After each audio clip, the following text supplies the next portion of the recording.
It's really hard to find Star Wars music that is free or at least royalty free, and for some reason they are all dubstep or something like that. Hey, this is Juho making stuff, and welcome to the second part of the Thai Advanced X1 build. Let's continue with the dissolves. Whoosh. Okay, let's begin. There you can see the electronics. There's a bunch of light fibers and cables coming out of the LEDs that light the insides. The fibers are going to the back engines. I wanted to try those for the first time here. Here we are gluing a couple of body pieces to the body, or panels to the body. They don't have to be glued, but I was really uncertain of how the body would hold its shapes, because I really had to push it tight to close the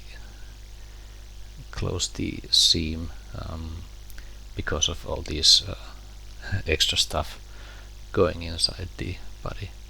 I had to carve a lot of stuff out of the insides to get those fit there. And here we are priming with some kind of medium gray. Yeah, I really love that color. It's really like a medium gray, like a 50% gray. Maybe a tad warm. It could be cooler. I think the light gray is a bit cooler color. So, but I like this anyways. Really fits the Star Wars ships. The actual ships are a bit lighter, but I really like the medium gray color, so I'm doing it my way. There's one of the lasers, and is it the antenna? Maybe. I primed the wings because I'm going to paint them myself later.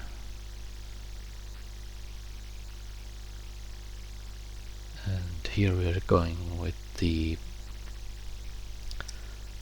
pre-shading. It's like the name says, pre-shading. You just pick a bit darker color than your base coat and start following the panel lines. They give the end result gives like a really nice gradient to the panel edges. It looks rough at the start, and but most of it really gets faded out. As you can see, I'm doing multiple passes on one line to build up the color to the point that I'm happy with it. I've also unscrewed the nozzle of the airbrush just to that way you can spray more thinner lines.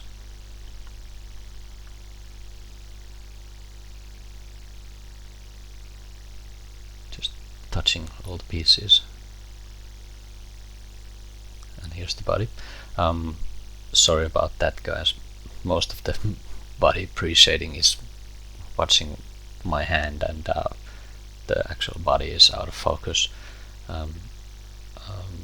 Soon I'll slow the film down, and we'll see when it's pretty close to done and not so out of focus and looking only at my fingers. What the hell?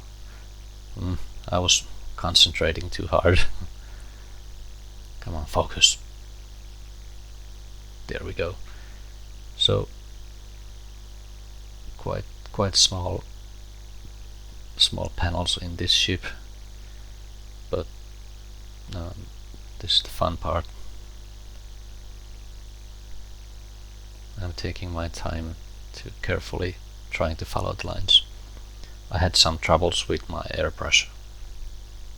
It was really humid and hot weather, and there was moisture building up in my airbrush hose, so it kept spitting like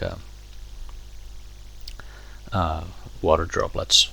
My moisture collector thing wasn't working. And here we are fading out the pre-shading.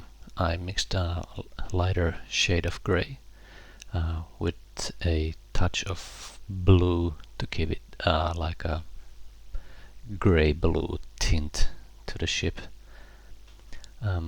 Fading out the pre-shading is a bit a balancing act. You have to know when to stop, or it will get like a overrun totally, and you won't see anything of it. But then again, you really have to fade some of it out. There I'm having troubles with my airbrush. It kept building up some moisture in the hose, so it was spitting water on my model. There I'm fixing the hose, like spraying out the water. My the moisture collector thing wasn't working properly. But yeah, there's the body. I'm spraying from quite far, almost like dusting the surface. Really carefully building up the layers, and with these Tamiya paints, or at least with these gray colors, you have to consider that when they dry, they get a bit darker, so it's not the color that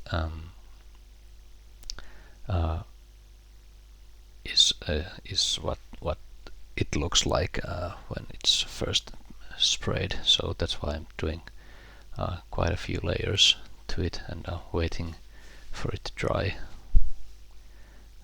And there was one spit again, yeah. And then we do some detail painting,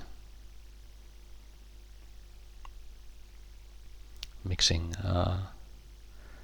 like a dark gray and white.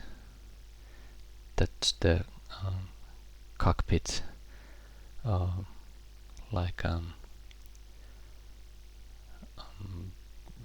guess it's like a top hatch or something. I'm not sure if they climb out of that. I've already masked the windows. There's like a couple of slit windows there. So this was the clear plastic version.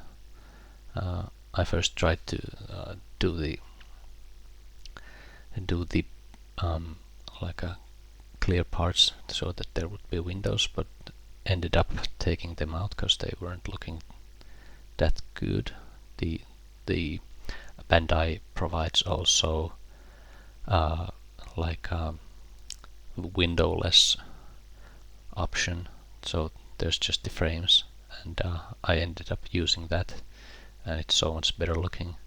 I guess they did that also in the movies, so that the camera wouldn't pick up the reflections in the window parts. There I'm concentrating again, out of focus and out of frame. Great. It's sharp. There you can see the fading out of the pre-shading. It's a quite subtle effect, but it's a really nice effect. I really like it. Usually the models look almost at their best at this stage. I really like that kind of simple gradient look.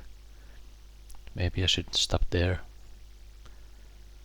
Okay, mirror mixing a couple of metal paints, gunmetal and aluminum. picking up a couple of the cables and other metal parts in the body. Didn't want to go that far with these. Wanted to keep it almost monochromatically grey all the way, but this couple like a color, if you can call like a silver color, but small details here and there.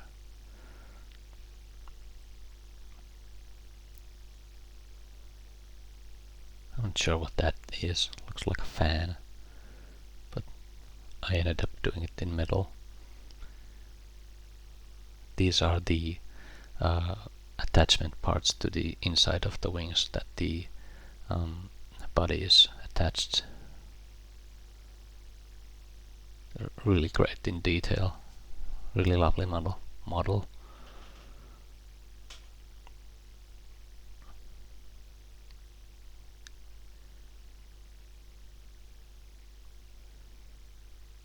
I'm not sure what those parts even are, but just guessing that some of them could be metal.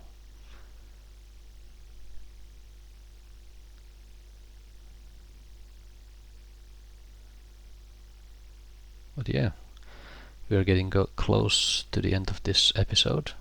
At the next part, we'll be doing washers to pick up the panel lines. After this stage, I primed all the parts with gloss varnish for the oils to run smoothly. So see you at the part 3. Bye.